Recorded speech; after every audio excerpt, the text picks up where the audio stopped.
This Tuesday, our episode covered Marjorie West, a child that mysteriously vanished from a family picnic. One of the possible theories as to her disappearance is the Georgia Tann theory.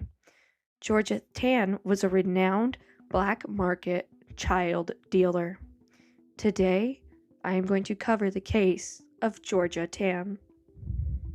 In the pages of American criminal history, few names evoke the same mixture of fascination and revulsion as Georgia Tann.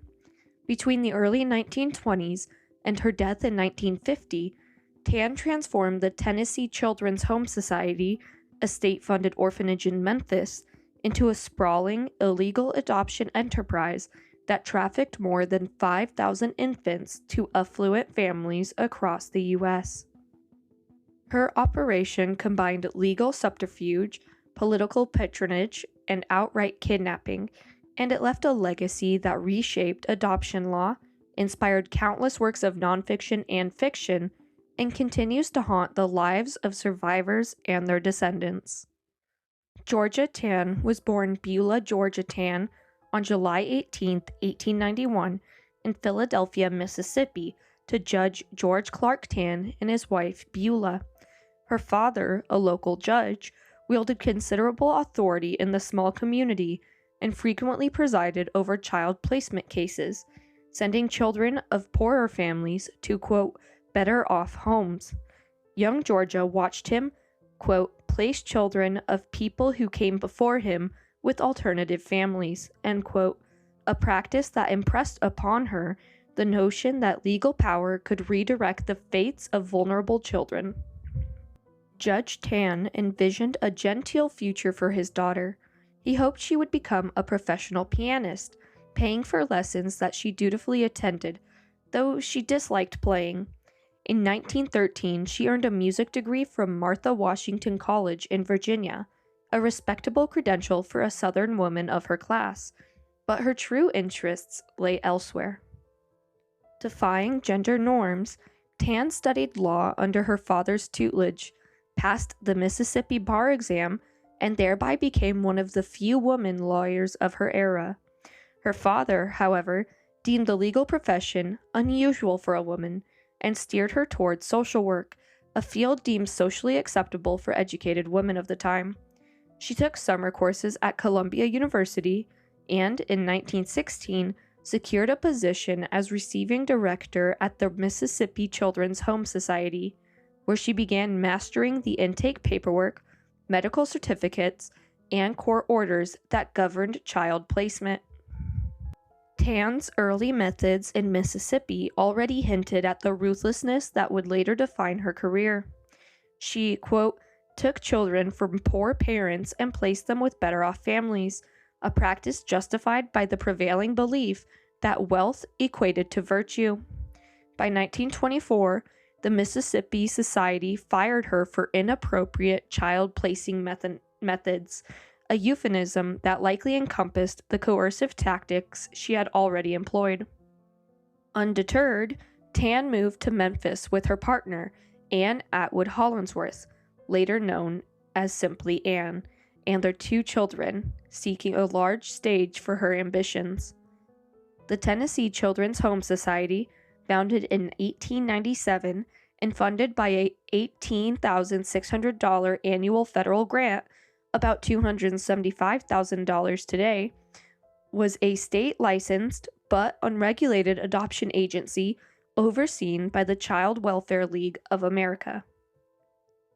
In 1924, Tann was hired as the executive secretary of the Memphis branch, a position that granted her full control over intake records, placement decisions, and state funds. She quickly cultivated a network of complicit officials, including Shelby County Family Court Judge Camille Kelley, who would later sign thousands of adoption papers on Tann's behalf, and Mayor E.H. Crump, whose political machine shielded Tann from early scrutiny.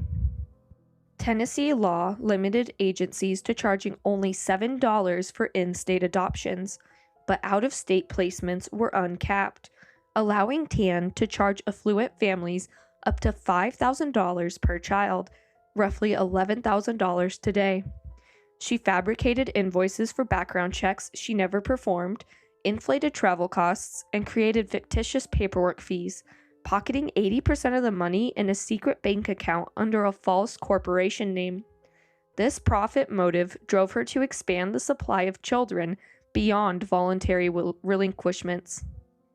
Tann's operation combined legal manipulation, intimidation, and just outright kidnapping. She scanned newspapers for stories of single mothers or families in distress, placing ads that read, "Young woman in trouble, call Miss Georgia Tann." When a target was identified, her agents would appear at hospitals under the pretense of offering medical care, then claim the infant had died or coerce the mother into signing ambiguous custody papers.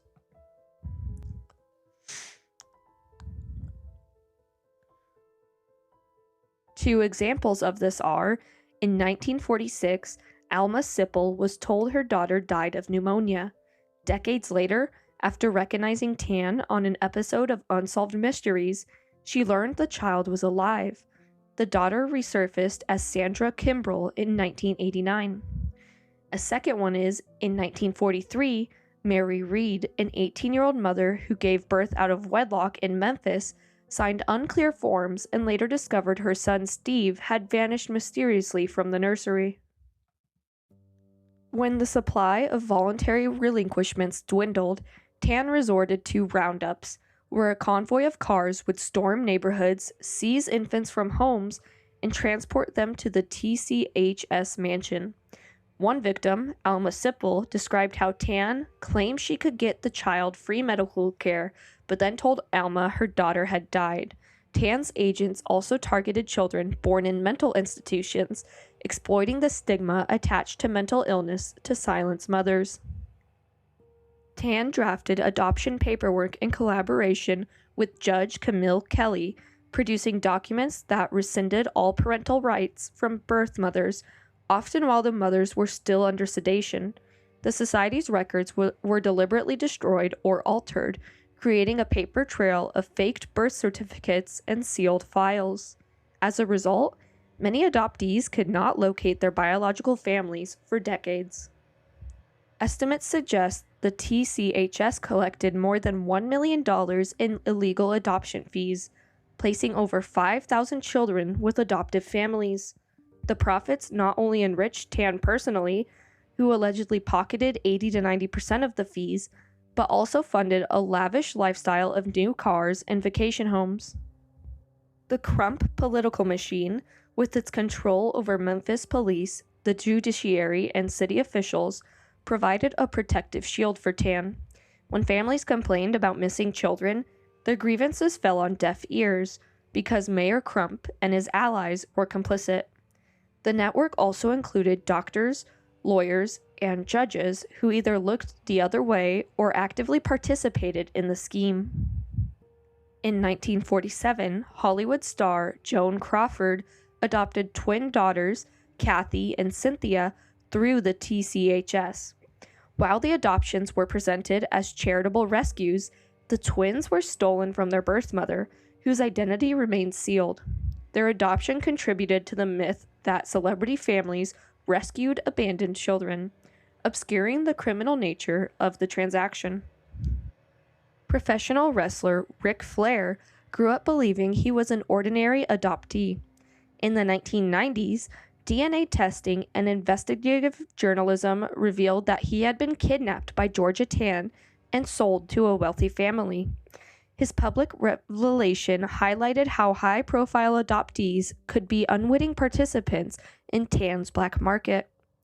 The book, Before and After, recounts the experience of Helen, a child taken from an unwed grandmother in Johnson City, Tennessee, in 1943. A local doctor and social worker alerted Tann to a very fine baby, and at 8 months old, the infant was delivered to a wealthy couple in Knoxville, who renamed her Helen. The trauma of forced separation scarred her for life, and the pain was transmitted to her own children, illustrating the intergenerational impact of Tann's crimes. A 1941 diarrhea outbreak claimed the lives of 30 to 40 infants housed at TCHS. Despite doctors' pleas for improved sanitation, the head of the Memphis Medical Association, Dr. Clyde Crosswell, reported the outbreak, but the board dismissed his concerns as, quote, utterly without foundation, end quote. Survivors later described children left in hot, poorly ventilated rooms, some allowed to die of malnutrition while staff sedated them to avoid detection. In addition to the 5,000 documented adoptions, researchers estimate that at least 500 children died in Tann's care due to neglect, abuse, and purposeful murder. Many were buried in unmarked graves or cremated in a secret by a local funeral home that disposed of the bodies in the backyard. Their names remain unknown, a stark testament to the scale of loss.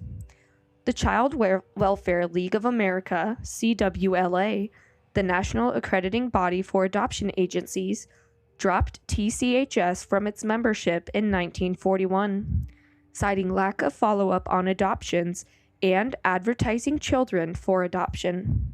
The League's withdrawal signaled that concerns about Tann's practices had reached the national stage. Yet, local authorities continued to protect the society. Judge Camille Kelley signed thousands of adoption papers, effectively legalizing the abduction of children.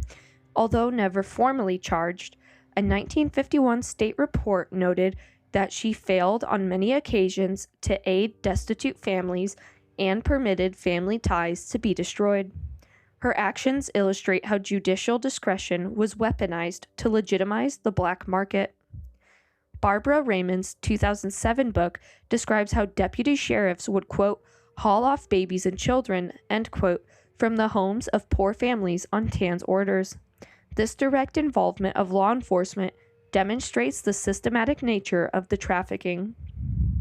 Doctors at Memphis General Hospital were pressured to ignore the high infant mortality and, in some cases, provided false medical certifications that allowed Tann to claim a child needed medical care before taking custody.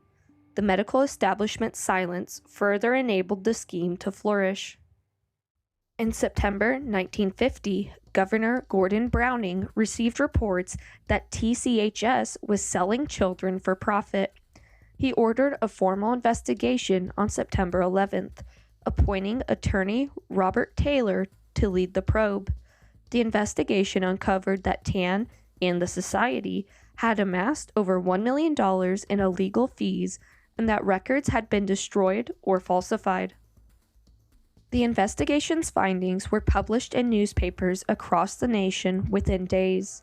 Headlines declared the Tennessee Children's Home a black market for babies. However, 3 days after the scandal broke, Georgia Tann died of uterine cancer on September 15, 1950, evading personal prosecution.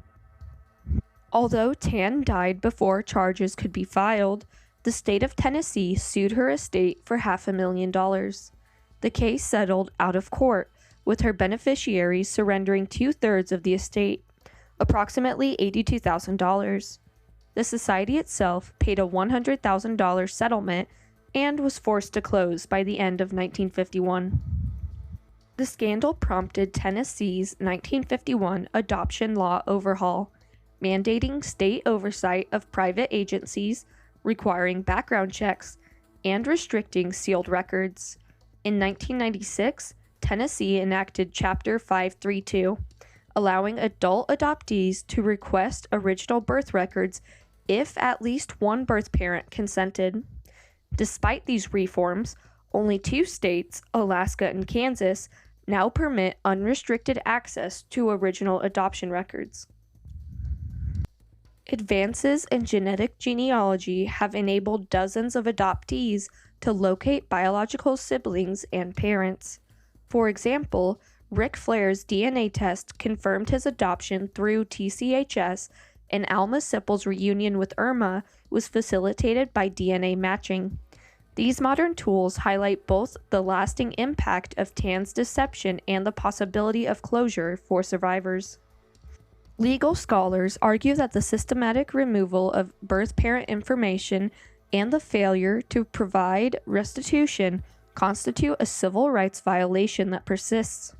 A 2020 Hastings Women's Law Journal article called for financial reparations and official apologies to the thousands whose lives were altered without consent. Researchers estimate at least 500 children died under Tann's care due to malnutrition, disease, and neglect. Survivors' testimonies describe cribs left empty, infants left in sweltering rooms, and the practice of sedating children who were challenging to place. One survivor recounted that, quote, the staff would let babies die of diarrheal disease, claiming they were too sick to be adopted. This systematic disregard for life underscores the moral abyss of Tann's operation.